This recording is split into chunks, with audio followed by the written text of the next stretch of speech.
महामारी से हर तरफ तबाही।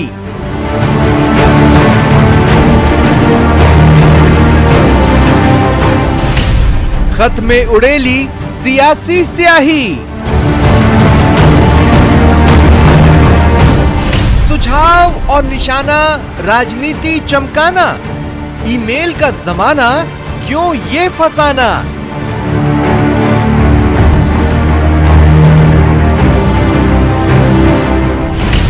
होती है वीसी मीटिंग, होते हैं कई रास्ते।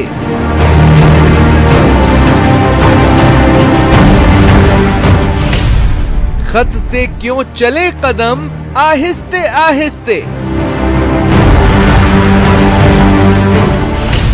वायरस से वॉर, डाक पर सवार।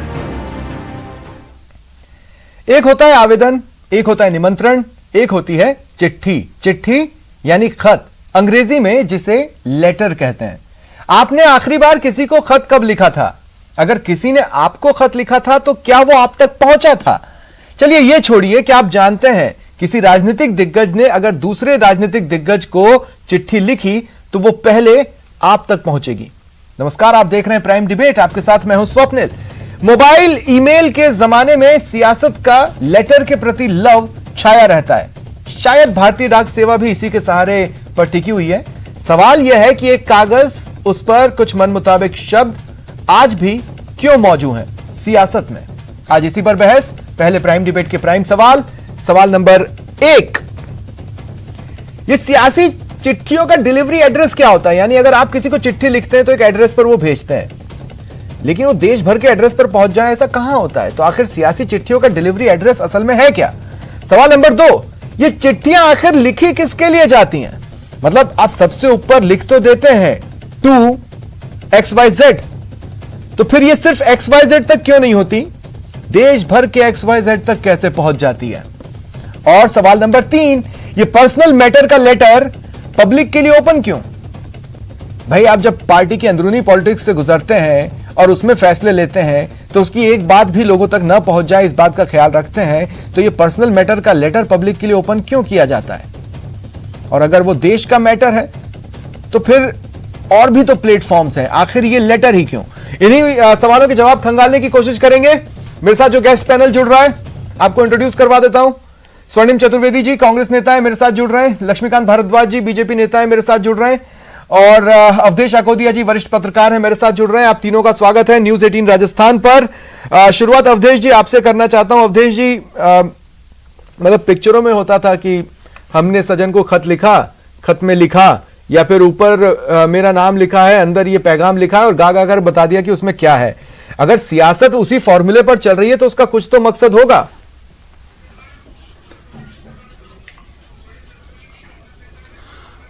देखिए स्वप्निल जी, मंजूर अहमद का एक शेर है, देखोगे तो हर मोड़ पे मिल जाएंगी लाशें, ढूंढोगे तो शहर में कातिल ना मिलेगा। संकट के इस समय में देश, जब पूरे देश में हाहाकार मचा हुआ है, संकट के इस समय में सियासत शर्मनाक तरीके से जारी है।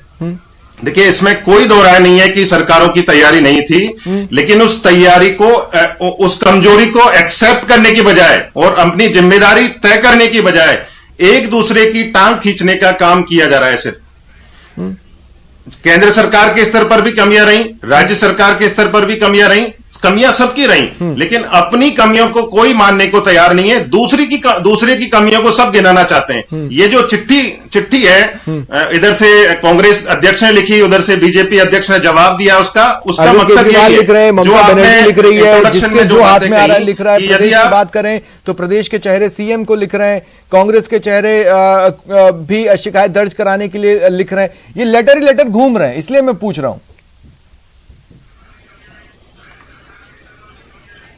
देखिए, लेटर ही लेटर घूम रहे हैं। ये जितने भी लेटर लिखे जा रहे हैं ना, इनका मकसद कोरोना से लड़ाई को मजबूत करना नहीं है। इनका मकसद है विशुद्ध रूप से पॉलिटिक्स, केवल राजनीति। सब अपनी अपनी पोस्टरिंग दिखाना चाहते हैं, जिसकी कमियां हैं उनको आप उजागर करना चाहते हैं। सब जानते हैं कि जो सेंट्रल गवर्नमेंट है अभी संकट में है, उसके जो जिस तरह से उसको जागरूक रहना चाहिए था वो नहीं थी, जिस तरह से एक्टिव रहना चाहिए था नहीं थी। तो इसको आप सबको बताना चाहते हैं, लेकिन आपको ये नहीं दिखता है कि जहां आपकी सरकार है आपने क्या किया। देखिए, ये सिर्फ विपक्ष नहीं कर रहा है, जहां बीजेपी विपक्ष में वो वहां पे वो भी ऐसे ही कर रही है। राजस्थान का आप उदाहरण देख लें, छत्तीसगढ़ का देख लें, वो यहाँ की सरकारों पर इसी तरह से अटैक करते हैं जैसे विपक्ष सेंटर पे करता है। ठीक है, तो सब एक ही तरीके से लगे हुए हैं सारे के सारे। स्वर्णिम जी, आपके पास आ रहा हूं। स्वर्णिम जी, मुझे ये बताइए, आपकी पार्टी के नेता जो केंद्र सरकार के चेहरों को या किसी पद पर बैठे व्यक्ति को लेटर लिखते हैं, क्या उनके पास उनका फोन नंबर वगैरह नहीं है?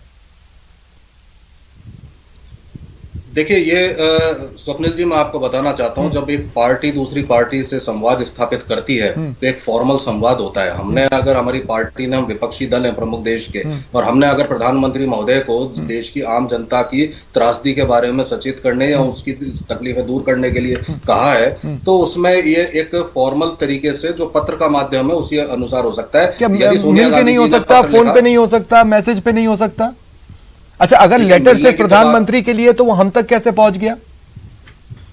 देखिए, प्रधानमंत्री जी को पत्र लिखा, वो उसमें जनता की बात है। जो हमने जो भी सवाल उठाए हैं और जिन बिंदुओं को उठाया है, वो सारी जो पूरे देश के तमाम चिकित्सक, तमाम वैज्ञानिक, तमाम जो एक्सपर्ट्स हैं, वो सब उठा रहे हैं। हमने अगर ये बात कही कि जितने भी कोरोना की महामारी से लड़ने के लिए इक्विपमेंट्स, इन पे जीएसटी हटाओ, ऑक्सीजन पे जीएसटी हटाओ, ऑक्सीजन सिलेंडर पे तो क्या और प्लेटफॉर्म्स नहीं मिलते? जीएसटी हटाओ। तो हमने ये कहा, देखिए, अधिकारी रोज शाम को नोट्स एक्सचेंज कर रहे हैं। वीसी के जरिए प्रधानमंत्री मुख्यमंत्री से जुड़े थे, उस दिन भी मांग उठाई जा सकती थी, फोन लगाकर बात की जा सकती है। मैं कह रहा हूं, ये चिट्ठी लिखकर सबको बताना, ये कौन सा रास्ता है? इससे आपका भी, क्या आप अपना निजी हित भी देख रहे हैं? क्योंकि हम सवाल उठा रहे हैं, इसलिए आप ये जान लो कि हमने खत लिखा है। देखिए, आपने सवाल उठाया, बहुत अच्छी बात है, लेकिन हमारा फर्ज है, हम अगर विपक्षी दल है, हम अपना धर्म निभा रहे हैं ना। अगर देश के तमाम वैज्ञानिकों ने, जो हमारे देश की नेशनल कोविड-19 सुपर मॉडल कमेटी है, अगर उसने प्रधानमंत्री जी को चेता दिया था मार्च के प्रथम सप्ताह में कि दूसरी वेव बड़ी घातक आने वाली है, और वो उन्होंने उस रिपोर्ट को दबाए रखा, तो इसका जवाब तो पूछेंगे। जनता को इसका जवाब जानने का अधिकार है। क्यों रैलियां करते रहे, तैयारियां नहीं की? क्यों आज वैक्सीनेशन देश में नहीं हो रहा? क्यों? अच्छा, लेटर कितना तेज होता है, ये पूछना है। लेटर कितना तेज होता है? आप क्या, किस तरह से भेजते हैं उसे? मतलब बाय पोस्ट भेजते हैं या फैक्स करते हैं, या उसका फोटो खींचकर, स्क्रीनशॉट, इसका फोटो खींचकर उसको व्हाट्सएप कर देते हैं? वो लेटर भेजते कैसे हैं? देखिए स्वप्निल जी, आपने लेटर की स्पीड तो देख ही ली। हमने तुरंत लेटर दिया, उसके अगले दिन ही भारतीय जनता पार्टी के अध्यक्ष जी का लेटर आ गया। वो तो गलत एड्रेस पे चला गया ना सर। सुनिए, वो तो गलत एड्रेस पे चला गया। गलत एड्रेस से जवाब आया है, गया तो सही एड्रेस पे है। बस अच्छा। इतनी सी बात है कि प्रधानमंत्री जी की कमियों और सरकार की नाकामियों को छुपाने के लिए, और जो हमने सवाल उठाए उनके जवाब तो दिए नहीं गए। जो दुनिया भर से सवाल उठ रहे हैं कि आपने तैयारी क्यों नहीं की कोरोना मरीजों को बचाने के लिए? देश में 2.5 लाख लोग मर चुके हैं और 4,000 लोग मर रहे हैं। इनको बचाने के लिए क्या रोड मैप है? लक्ष्मीकांत जी, मैं आपके पास भी आ रहा हूं कि क्या देश के प्रधानमंत्री कुछ चीजें देख पाए और कुछ शब्दों को सुन पाए, उसके सारे रास्ते इस कदर बंद हैं कि लेटर का सहारा लेना पड़े? नहीं, देखिए, ये तो शुद्ध रूप से पॉलिटिक्स है, और हमने तो लेटर का जवाब दिया, लेटर लिखा नहीं है। लेटर लिखे गए पहले पूर्व प्रधानमंत्री मनमोहन सिंह जी की तरफ से, सोनिया गांधी जी की तरफ से, और भी कांग्रेस पार्टी के बहुत सारे नेताओं ने, पी चिदम्बरम जी ने, और पता नहीं किस किस ने लेटर लिखे, ममता बनर्जी ने लेटर लिखे। तो आप बताइए, कल को हम लेटर का जवाब नहीं देंगे तो कहेंगे कि आप सुनते नहीं है। तो हमने इनको, लेकिन जवाब सरकार ने नहीं दिया ना, जवाब तो बीजेपी के अध्यक्ष ने दिया पार्टी की। वो इस देश मैं इसीलिए पूछ रहा हूं, क्या प्रधानमंत्री तक विपक्ष का पहुंचना इतना मुश्किल है? लक्ष्मीकांत जी, पॉइंट को अगर उठा के देखेंगे तो जो कांग्रेस पार्टी के नेताओं का आचरण है, मुझे सुन पा रहे हैं लक्ष्मीकांत जी? आवाज नहीं आ रही है लक्ष्मीकांत जी, अभी सुन पा रहे हैं? आचरण है पिछले 1 वर्ष का, उसमें आप उठाकर देख लीजिए कि कांग्रेस पार्टी के नेताओं ने किस तरह का आचरण देश की जनता की। ठीक है लक्ष्मीकांत जी, एक बात बताइए, अगर विपक्ष प्रधानमंत्री से पूछ रहा है तो जवाब प्रधानमंत्री देंगे ना, बीजेपी के अध्यक्ष क्यों देंगे? क्या प्रधानमंत्री तक पहुंचना इतना मुश्किल है लोगों के लिए? मेरा सवाल सिंपल सा है।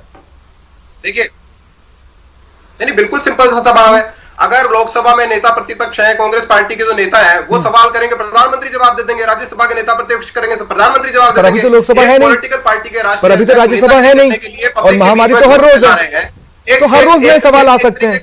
एक तरीके का तो मुझे बोलने दीजिए ना सर। हाँ हाँ, एक तरह का प्रोपेगेंडा खड़ा करने की कोशिश कर रहे हैं, तो उसका जवाब तो देना पड़ेगा ना। आप अगर लेटर लिखना प्रोपोगेंडा है तो जो आपके चेहरे जैसे गुलाब चंद कटारिया सीएम को लेटर लिखते हैं वो प्रोपोगेंडा नहीं है। नहीं, आपके पास तथ्य क्या है? आप क्या क्या क्या बयान दे रहे हो? सारे तथ्य क्या आप ही के पास है? पूरा लेटर पढ़ा है जो उन्होंने सोनिया गांधी जी को लिखा है, तो मैं स्पेसिफिक लेटर पे बात ही नहीं कर रहा हूं, मैं ये लेटर लिखने की फितरत पे बात कर रहा हूं। आपकी पार्टी का पूरे समय में है। नहीं, मैं जवाब दे रहा हूं ना सर। मैं आपको वो कह रहा हूं कि जब जेपी नड्डा जी ने जो सोनिया गांधी जी को पत्र लिखा है, उसमें पॉइंट टू पॉइंट पिछले 1 साल में कांग्रेस पार्टी ने देश के खिलाफ जो आचरण दिखाया है उसके क्या जवाब मांगा है और जवाब दिया है। अच्छा, मतलब प्रधानमंत्री मोदी ने जेपी नड्डा जी को ऑथराइज किया कि भैया जाओ और मेरी तरफ से जवाब दो। देश के खिलाफ बातें करना, देश के लोगों के खिलाफ बातें करना, देश के एक व्यवस्था के खिलाफ बात करें, उसमें समझ में आता है। लेकिन देश की आज जो स्थिति है, आज जो स्थिति हम ठीक है, मैं आगे फिर आऊंगा आपके पास। अवधेश जी देखिए, एक पॉइंट में खंगालना चाहता हूं, क्या संविधान ऐसा कोई रास्ता नहीं देता कि राज्य पूछे और केंद्र को बताना पड़े, या सांसद या देश का मुख्य विपक्षी दल पूछे तो केंद्र को बताना पड़े? क्योंकि प्रधानमंत्री का जवाब और जेपी नड्डा जी के जवाब में अंतर है। लेटर उनको था, उस पर जवाब हम दे रहे हैं। और दूसरी बात, उसका दूसरा सवाल मैं आपसे पूछूंगा, लेटर का मैटर कैसा होना चाहिए वो दूसरे सवाल में, लेकिन फिलहाल आप मुझे बताइए, संविधान रास्ते तो देता होगा ना? और अगर नहीं देता है तो जाएं सुप्रीम कोर्ट, कोर्ट जाएं, PIL डालें और इन सवालों का जवाब लें केंद्र से, है ना अवधेश जी? देखिए सिस्टम तो पूरा है, लोकतंत्र में सवाल जवाब होने चाहिए और विपक्ष की ये जिम्मेदारी है। विपक्ष की जिम्मेदारी है, यदि सरकार से कोई खामियां रह रही हैं तो उन खामियों को विपक्ष उजागर करे, लिखे। और यहाँ तो कोई बयानबाजी भी नहीं हो रही है, एक लेटर लिखा जा रहा है। ये इस तरह के लेटर बीजेपी जब विपक्ष में थी लिखती थी तो खूब लिखती थी इस तरह के लेटर। लेकिन अभी जो सरकार है वो अपनी इमेज को लेके इतनी ज्यादा ओवर एग्रेसिव है कि उनकी हर आमतौर पर ऐसा होता है जब सरकार की खामियों को उजागर किया जाता है ऐसे संकट के समय में, तो सरकार ऐसे पत्रों का जवाब नहीं देती आमतौर पर नहीं देती है, अब तक नहीं देती थी। लेकिन ये जो सरकार है वो अपनी इमेज को लेके इतनी ज्यादा चिंतित है, इतनी ज्यादा ओवर एग्रेसिव है कि जवाब दिया जाता है। देखिए, पूर्व प्रधानमंत्री मनमोहन सिंह ने जो पत्र लिखा था, वो उस पत्र का मजमून आप पढ़ेंगे तो वो उस तरह का नहीं था कि आपके ऊपर आरोप लगाए जाएं, उसमें सुझाव ज्यादा थे। लेकिन उसका जवाब जिस तरह से स्वास्थ्य, खास बात यह है कि फिर वो इंप्लीमेंट भी हो गए, उनमें से कुछ पॉइंट्स को इंप्लीमेंट किया गया, वो सारी, हाँ, लेकिन अब आप देखिए, आपने मान भी ली। फिर देखिए, मैं एक बात बोलता हूं अवधेश जी, देखिए, अगर कोई नया एंकर आया और मैं उसने पहले दिन एंकरिंग की या बुलेटिन पढ़ा और फिर वो मेरे पास सुझाव के लिए आया, तो मेरे पास 2 रास्ते हैं कि मैं उसको अकेले में समझाऊं कि भैया ये कमियां थी, इसको दूर कर लो। दूसरा रास्ता है कि मैं उसको एक लेटर लिखूं और उसको ऑफिस के नोटिस बोर्ड पे चिपकाऊं और मैं उसमें लिखूं, तुम यहां गलत थे, तुम यहां ये नहीं कर पाए, ये तुम्हारे बस का नहीं है, तुम्हें करना ये चाहिए था। मैटर क्या होता है लेटर का, अगर हो तो?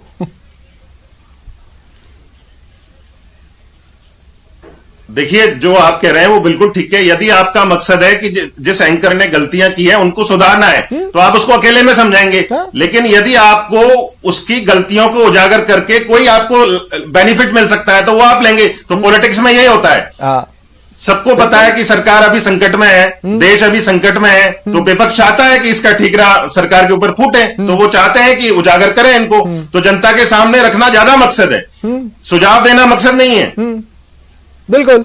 स्वर्णिम जी, आप देखिए, मैं कह रहा हूं कि नेता ट्वीट कर देते हैं किसी को टैग कर या लेटर लिख देते हैं। एक तो ये बताइए कि इतने सारे ट्वीट्स रोज आते हैं, वो ट्वीट देख ही लिया गया होगा, किसको पता। दूसरा, इतने सारे पत्र आते हैं, अधिकारी प्रधानमंत्री तक पहुंचाई दे, किसको पता। तो ऐसे में ये रिस्क लेकर जनता को किसी चीज से के लिए तरसता छोड़ने से क्या मतलब है? कुछ ऐसा रास्ता न निकाला जाए जो चिट्ठी वाला या ट्विटर वाला ना हो, लेकिन इतना ठोस हो कि केंद्र को बताना पड़े। जैसे कि अगर केंद्र आपको जवाब नहीं देता है एक सांसद के तौर पर किसी को या आपके नेता को, कोर्ट जाए, मांगे, कोर्ट सोचेगी, सवाल बिल्कुल सही है, केंद्र से मांगेगी, आपको जवाब मिलेगा, पूरी ऑथेंटिसिटी के साथ मिलेगा, उसी व्यक्ति से मिलेगा जिससे आपको चाहिए। राइट ना? मैं गलत तो नहीं कह रहा हूं स्वर्णिम जी?